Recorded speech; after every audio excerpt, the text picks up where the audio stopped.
तो नमस्कार साथियों, आज हम आ चुके हैं जंगल में। सुबह सुबह का टाइम, देख सकते हो पीछे कोहरा, बहुत अच्छा खासा कोहरा है। और हमारे साथ हैं हमारे प्रिय मित्र कपिल शर्मा, वन रक्षक। और दोस्तों, ये बहुत ही एक मजे हुए टीचर भी हैं। मैंने उनसे बहुत रिक्वेस्ट किया है कि अपने चैनल पर रेगुलर पढ़ाएं, लेकिन नहीं पढ़ा पा रहे हैं क्योंकि टाइम जो है फॉरेस्ट गार्ड के तो थोड़ा सा टाइम मैनेजमेंट नहीं हो पा रहा है। लेकिन ये एक बहुत ही मजे हुए टीचर हैं। और इनसे अच्छा, आप ये बताइए, कैसे पिछली बार 2017 में वैकेंसी आई थी जी, तो कितने आए थे आपके? मेरे 2017 में सुनील भाई नंबर थे 83 नंबर 83 100 में थे। और शिवपुरी में कट ऑफ कितना गया था? शिवपुरी में कट ऑफ गया था इसका 79 पॉइंट समथिंग से कट ऑफ गया हुआ था। मतलब आप ये समझिए कि एवरेज आपको 80% नंबर तो लाने हैं। 80 नंबर तो कट ऑफ हर जिले का आप लेके चलिएगा। अच्छा कपिल सर, मैं ये बताइए कि आपके मैथ में लगभग 20 में से कितने नंबर सही थे? मेरे 20 नंबर मैथमेटिक्स में थे। मैथ में 20 में 20 नंबर लाओ भैया, देखो इनसे कुछ सीखो। कैसे लाए, कैसे कैसे क्या हो? कौन सी किताब कौन सी थी? देखो, बुक से तो कोई सी बुक अच्छी, सारी बुक अच्छी आती हैं। प्रैक्टिस कौन सी बुक से करी थी? मैंने RS अग्रवाल से ज़्यादा प्रैक्टिस की थी। और ट्रिकी मैथ्स के लिए मैंने की थी हेराल्ड की ट्रिकी मैथ्स से। ट्रिकी मतलब ये ऐसी चीज़ थी ट्रिकी मैथ्स की, उसमें तुमको ट्रिक के साथ क्वेश्चन सॉल्व करना था और 5 सेकंड के अंदर क्वेश्चन सॉल्व हो जाता है ट्रिक के साथ में।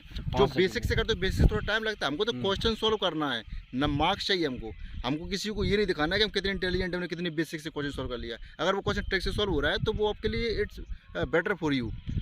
तो उसके बाद आपको मैं ये बता दूं कि मैथमेटिक्स में पढ़ना किस तरीके से। सबसे पहले अपने बेसिक कंसेप्ट को क्लियर कीजिए। जो कंसेप्चुअल चीज़ होती है उसको सबसे पहले क्लियर कीजिए। देखो, मैथमेटिक्स कई लोगों के लिए थोड़ा स्ट्रॉन्ग सब्जेक्ट लग सकता है, थोड़ा वीक महसूस करते हैं, तो वो तो वैसे ही है। तुम जब तक उस चीज़ में घुसोगे नहीं, किसी में जाओगे नहीं, क्वेश्चन सॉल्व करोगे नहीं, तो आपको तो वैसे टफ लगने ही वाला ही वो तो आप ट्राई तो कीजिए।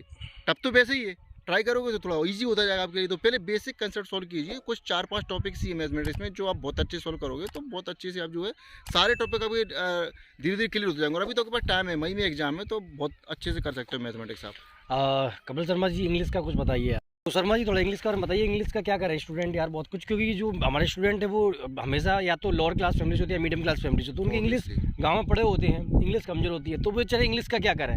देखो, सबसे पहले मैं इंग्लिश की बात करूँ तो इंग्लिश अगर आप अच्छे से करोगे तो इंग्लिश हिंदी से भी सरल है।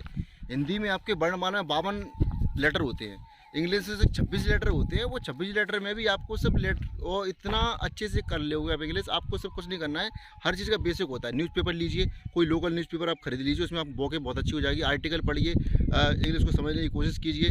और इंग्लिश में मैं कुछ 4-5 टॉपिक्स आपको बताता हूँ, बस वो क्लियर कर लीजिए, उसके बाद आपको बिल्कुल इंग्लिश ईजी लगने लगी। सबसे पहले आप आर्टिकल कर लीजिए। आर्टिकल में भी इंग्लिश की कुछ बुक्स हैं, मैं आपको बता दूंगा। सबसे पहले इंग्लिश आप या तो परफेक्ट इंग्लिश ले लीजिए या आप KD पब्लिकेशन की ले लीजिए। दोनों जो भी आपको सूटेबल बैठे, अकॉर्डिंग टू प्राइस और अकॉर्डिंग टू आप स्टडी कैसे करना चाहते हैं वो आप इंग्लिश ले लीजिए। उसमें आर्टिकल सबसे पहले कीजिए, दूसरी बात टेंस कीजिए, तीसरे पार्ट्स ऑफ स्पीच कीजिए। उसके बाद कुछ आते हैं वोकेब के बाद फिर आपके एक्टिव पैसिव और डायरेक्ट इनडायरेक्ट, बस इतना करना है। उसके बाद आप कुछ भी नहीं करना है। और इससे आपको 1 महीने का इंग्लिश, कुछ नहीं है, बहुत ईजी इंग्लिश है। आप जब तक किसी चीज़ में घुसोगे नहीं, उसमें अंदर जाओगे नहीं, आप मैदान में घुसोगे नहीं, तो आप जंग कैसे जीतोगे? तो आपको मैदान में आना ही पड़ेगा, आपको सिलेक्शन चाहिए तो। और ये मत सोचिए कि मुझे मार्क्स चाहिए, मुझे सिलेक्शन चाहिए।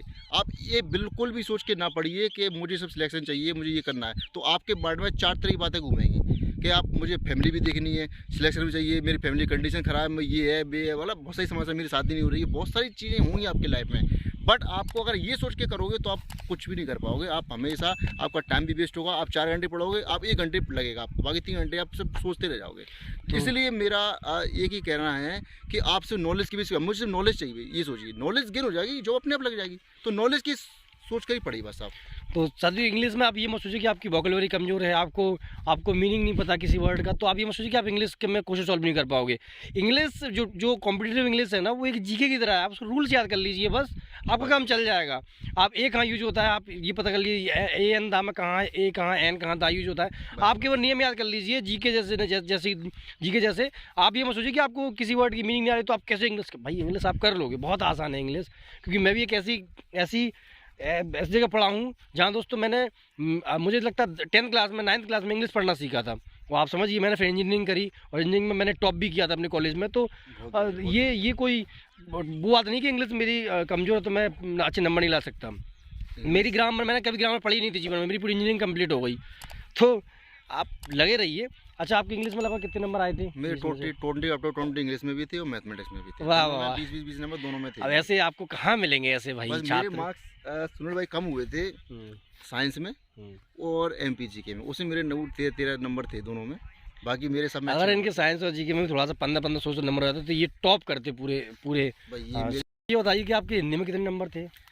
मेरे हिंदी में नंबर थे 17 नंबर मेरे हिंदी में थे, और हिंदी में चूंकि मेरी खुद की ही गलती की वजह से मेरे मार्क्स कम हो गए। मैंने जानबूझ के एक दो क्वेश्चन जानबूझ के, जो प्रत्यय था ना, एक मेरा प्रत्यय में गलत हो गया, एक मेरा संधि गलत हो गई, मेरी संधि प्रत्यय, और एक मेरा ये बर्तनी सुधार होता है वो तो मतलब इनका मतलब ये है कि 3 सब्जेक्ट ऐसे हैं जिसमें बहुत अच्छा स्कोरिंग करके। हाँ। देखिए इनके साइंस में और जीके में 13 नंबर थे, इसका मतलब ये है कि इनके बहुत कम ही नंबर थे, समझ रहे हो।